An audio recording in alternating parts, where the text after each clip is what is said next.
ನಮಸ್ಕಾರ. News 18 digital ಕಂಟೆಂಟ್ಗೆ ಸ್ವಾಗತ. ನಾನು ಧನಶ್ರೀ ಪೂಜಾರಿ. ವೀಕ್ಷಕರೇ, ಸಾಮಾನ್ಯವಾಗಿ ಗಂಡ ಹೆಂಡತಿಯ ಜಗಳ ಉಂಡು ಮಲಗೋ ತನಕ ಅಂತ ಒಂದು ಗಾದೆ ಇತ್ತು.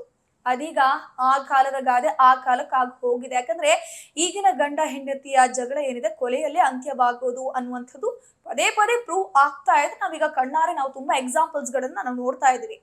ತುಂಬಾ ಕಡೆಗಳಲ್ಲಿ ಅನೈತಿಕ ಸಂಬಂಧಕ್ಕೆ ಹೆಂಡತಿ ಗಂಡನನ್ನ ಕೊಲೆ ಮಾಡೋದು, ಪ್ರಿಯಕರರ ಜೊತೆ ಸೇರ್ಕೊಂಡು, ಅಥವಾ ಗಂಡ ಹೆಂಡತಿ ಮೇಲೆ ಅನುಮಾನ ಪಟ್ಟು ಕೊಲೆ ಮಾಡುವಂಥದ್ದು, ಅಥವಾ ಇಬ್ಬರ ಮಧ್ಯೆ ಮನಸ್ತಾಪ ಆಗಿ ಡಿವೋರ್ಸ್ ಹಂತಕ್ಕೆ ಹೋಗೋದು. ಆ ಸಂದರ್ಭದಲ್ಲಿ ಗಂಡನಿಗೆ ಸಿಟ್ಟು ಬಂದು ಹೆಂಡತಿಗೆ ಚೂರಿ ಚುಚ್ಚುವಂಥದ್ದು, ಅದ್ರ ಜೊತೆ ಮೋಸ, ಇನ್ನೊಂದು ಮತ್ತೊಂದು ಗಲಭೆ, ಕೊಲೆ, ಇಂಥದ್ದು ಪ್ರತಿದಿನ ನಮ್ಮ ಕಣ್ಮುಂದೆ ಎಕ್ಸಾಂಪಲ್ ಆಗಿ ಕಾಡ್ತಾನೆ ಇರುತ್ತೆ. ನಿರ್ಭೀತ, ನಿಷ್ಪಕ್ಷಪಾತ, ವಿಶ್ವಾಸಾರ್ಹ ಸುದ್ದಿಗಳಿಗೆ ಹೆಸರಾಗಿರುವ ನ್ಯೂಸ್ 18 ಕನ್ನಡ ಈಗ ಆಪ್ನಲ್ಲೂ ಲಭ್ಯವಿದೆ. ದಯವಿಟ್ಟು ಇಲ್ಲಿರುವ QR ಕೋಡ್ನ ಸ್ಕ್ಯಾನ್ ಮಾಡಿಕೊಂಡು ಆಪ್ ಡೌನ್ಲೋಡ್ ಮಾಡೋದಕ್ಕೆ ಮರಿಬೇಡಿ. ನಿಮ್ಮ ಬೆಂಬಲ ಹೀಗೆ ಸದಾ ನಮ್ಮೊಂದಿಗಿರಲಿ. ಧನ್ಯವಾದ.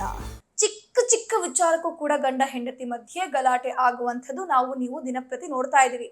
ಅದೇ ರೀತಿ ಅಮೆರಿಕಾದಲ್ಲೂ ವಿಚಿತ್ರ ಘಟನೆ ನಡೆದಿದೆ. ಅದ್ರಲ್ಲಿ ಏನಪ್ಪಾ ಅಂತಂದ್ರೆ, ಪತ್ನಿ ಒಂದು ಪುಟ್ಟ ವಿಚಾರಕ್ಕೆ, ಚಿಕ್ಕ ವಿಚಾರಕ್ಕೆ ಗಂಡನಿಗೆ ಬರ್ಬರವಾಗಿ ಚುಚ್ಚಿದ್ದಾಳೆ. ಈ ಪತ್ನಿಯ ಹೆಸರು, ಈಕೆ ಭಾರತ ಮೂಲದ ಮಹಿಳೆ, ಈಕೆಯ ಹೆಸರು ಚಂದ್ರಪ್ರಭಾ ಸಿಂಗ್ ಅಂತ. ಆಕೆಯ ಗಂಡನ ಹೆಸರು ಅರವಿಂದ್ ಸಿಂಗ್ ಅಂತ. ಸೊ ಇವರಿಬ್ರು ಕೂಡ ಅಮೆರಿಕದಲ್ಲಿರ್ತಾರೆ.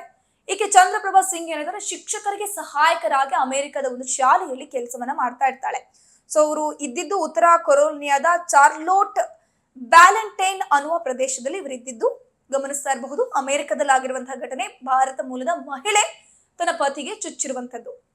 ಹಾಗಾದ್ರೆ ಇಲ್ಲಿ ಗಂಡ ಹೆಂಡತಿ ಮಧ್ಯೆ ಯಾಕೆ ಮನಸ್ತಾಪ ಆಯ್ತು? ಏನದು ಚಿಕ್ಕ ವಿಚಾರ ಅಂತ ನೀವು ಅನ್ಕೋಬಹುದು. ಈಕೆ ಕೆಲ್ಸಕ್ಕೆ ಹೋಗುವಂತಹ ಮಹಿಳೆ. ಸೊ ಗಂಡ ಏನ್ ಮಾಡ್ತಾನೆ, ಮನೆಯಲ್ಲಿ ಹೆಂಡತಿಗೆ ಈಸಿ ಆಗ್ಲಿ ಅಂತ ಮನೆಯನ್ನ ಸ್ವಚ್ಛ ಕೊಡುವಂತಹ ಕೆಲಸವನ್ನ ಮಾಡ್ತಾ ಇರ್ತಾನೆ. ಕ್ಲೀನಿಂಗ್ ಅಲ್ಲಿ ಸ್ವಲ್ಪ ಹೆಲ್ಪ್ ಮಾಡ್ತಾ ಇರ್ತಾನೆ. ಹೆಂಡತಿ ಕೂಡ ಕೆಲ್ಸಕ್ಕೆ ಹೋಗ್ತಾಳೆ, ನಾನು ಕೂಡ ಕೆಲ್ಸಕ್ಕೆ ಹೋಗ್ತೀನಿ, ಆಕೆ ಕೂಡ ಮನೆಯನ್ನು ನಿಭಾಯಿಸ್ಬೇಕು, ಮನೆಗೆ ಬಂದ್ಮೇಲೆ ಅಡಿಗೆ ಇನ್ನೊಂದು ಮತ್ತೊಂದು ಮಾಡ್ಬೇಕಲ್ವಾ ಅಂತ ಹೇಳ್ಕೊಂಡು ಆತ ಏನ್ ಮಾಡ್ತಾನೆ, ಈ ಕ್ಲೀನಿಂಗ್ ಕೆಲಸದಲ್ಲಿ ಸ್ವಲ್ಪ ಕೈ ಜೋಡಿಸ್ತಾ ಇರ್ತಾನೆ. ದಿನ ಕಳೆದ ಹಾಗೆ ಆತನೇ ಫುಲ್ ಮನೆ ಕ್ಲೀನ್ ಮಾಡುವಂತಹ ಒಂದು ಜವಾಬ್ದಾರಿಯನ್ನ ಇಟ್ಕೊಂಡಿರ್ತಾನೆ. ಸೊ ಒಂದಿನ ಈಕೆ ಚಂದ್ರಪ್ರಭಾ ಸಿಂಗ್ ಮನೆಗೆ ಬಂದು ನೋಡಿದಾಗ ಮನೆ ಸ್ವಚ್ಛ ಆಗಿರಲ್ಲ.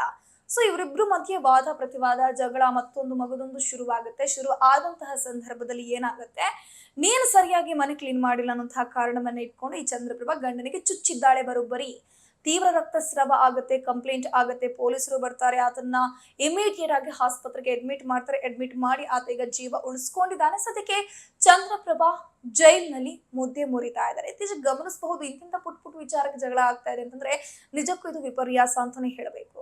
ನಿರ್ಭೀತ, ನಿಷ್ಪಕ್ಷಪಾತ, ವಿಶ್ವಾಸಾರ್ಹ ಸುದ್ದಿಗಳಿಗೆ ಹೆಸರಾಗಿರುವ ನ್ಯೂಸ್ 18 ಕನ್ನಡ ಈಗ ಆಪ್ನಲ್ಲೂ ಲಭ್ಯವಿದೆ. ದಯವಿಟ್ಟು ಇಲ್ಲಿರುವ QR ಕೋಡ್ನ ಸ್ಕ್ಯಾನ್ ಮಾಡಿಕೊಂಡು ಆಪ್ ಡೌನ್ಲೋಡ್ ಮಾಡೋದಕ್ಕೆ ಮರಿಬೇಡಿ. ನಿಮ್ಮ ಬೆಂಬಲ ಹೀಗೆ ಸದಾ ನಮ್ಮೊಂದಿಗಿರಲಿ. ಧನ್ಯವಾದ.